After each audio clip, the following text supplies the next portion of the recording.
Hi everybody, welcome to Champion Trading. What we're showing you today, this is a completely rebuilt Wright positive displacement sanitary pump. It's their TRA 10 0060 model. It's rated for about 6 gallons a minute. Has a simple O-ring seal system. We've gone through the pump completely, equipped it with a brand new 3/4 horsepower Eurodrive. And this is a NEMA 4 AC frequency controller, allowing you to vary the speed. And you can see it'll start going down in hertz and allow you to take it off its maximum capacity, which is about 6 gallons a minute.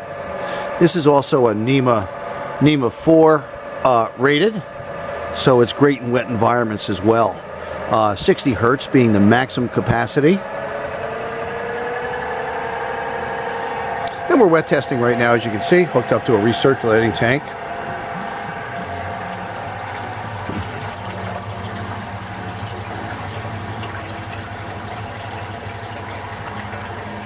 All stainless steel base, push handle, wash down duty casters. Typically what we do on a lot of our rebuilt pumps. This happens to be a small capacity one for a small pharmaceutical service lab. You'll see lots of pumps like this on our site, all types of designs, and also everything in process and packaging equipment. So we hope you'll visit us at www.champtrading.com, where you can view through our nearly 3,000 item inventory. We look forward to hearing from you. Thanks for joining us today.